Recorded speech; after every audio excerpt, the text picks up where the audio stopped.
Okay.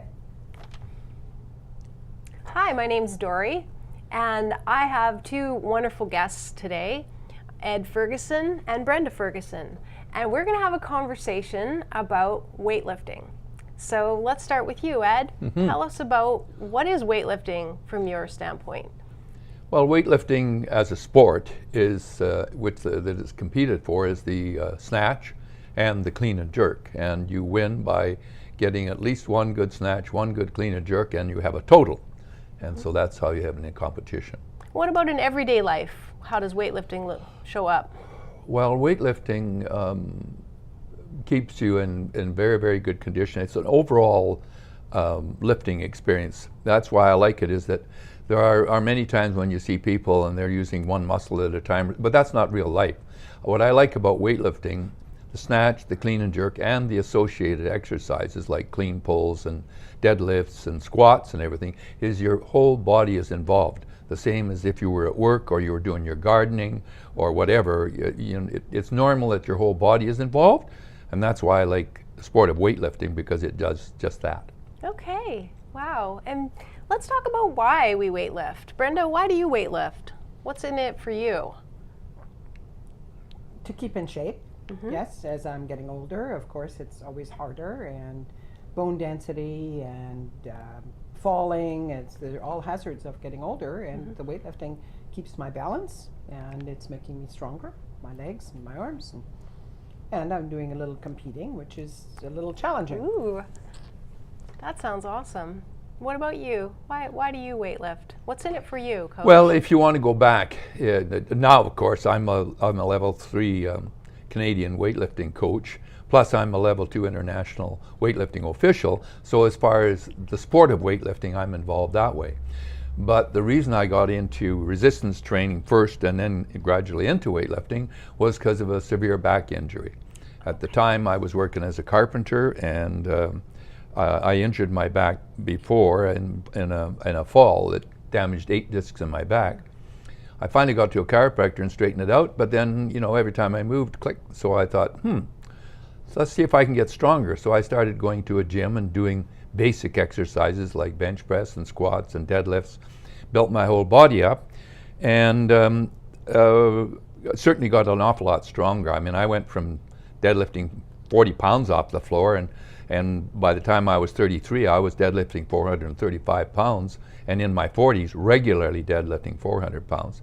So for me, whatever I did was no longer painful like it was before with my back being out. So certainly it's given me, and I still work as a carpenter, although I started teaching when I was 28, high school when I was 28.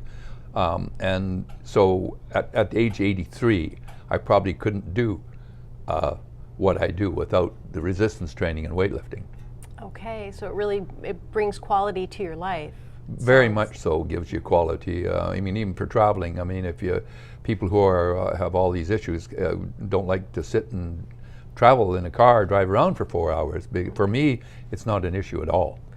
It was interesting you said that you came to weightlifting because of a back injury, a severe back injury. Yeah. What would you share with people if they were thinking that might be a really scary endeavor? It's like, well, they've hurt their back and now they're considering trying to rehabilitate, but weightlifting, isn't that a bit much? I would start them off with the basics that lead up to weightlifting.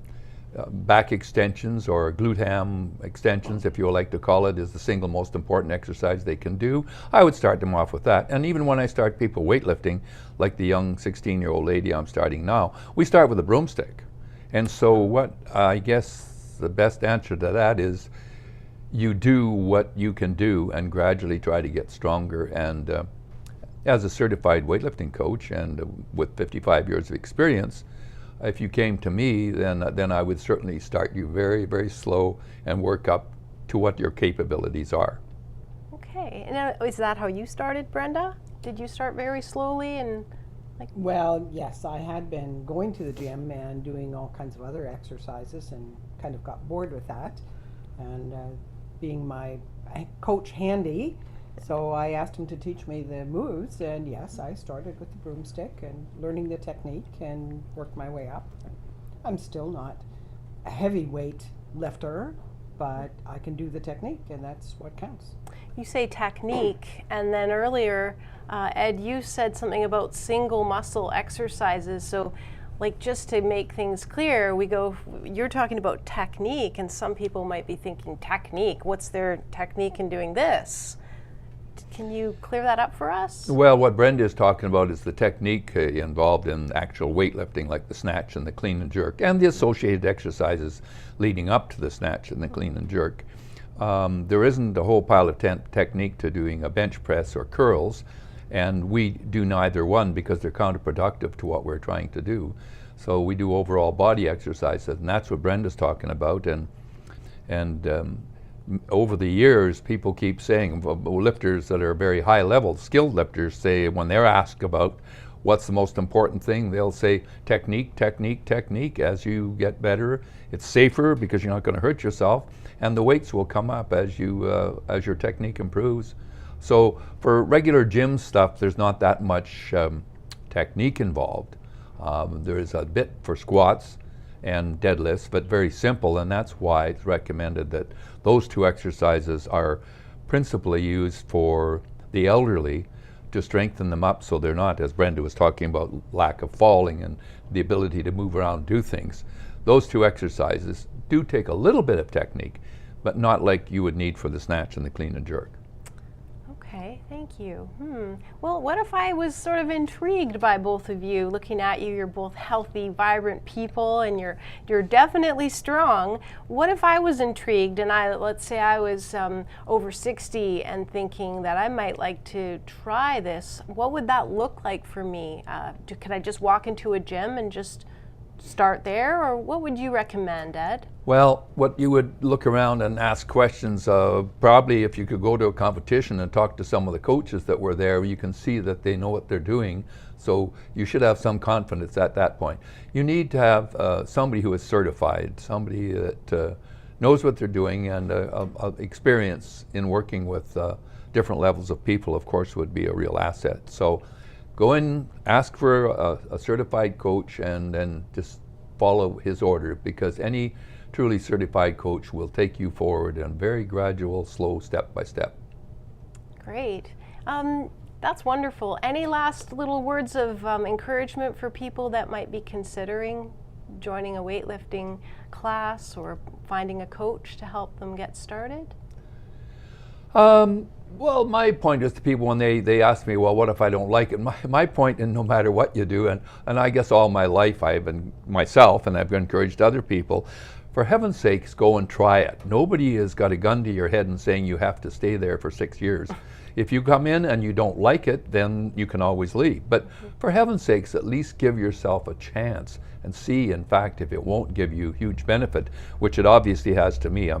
Well, and it has to our friends, to Dorothy, who has benefited greatly since she's been with us and started not knowing anything about it. So you can think of quite a few people probably that you've seen come shyly into the gym and join you and start from scratch? You bet, you bet. What happens to these people? What have you noticed?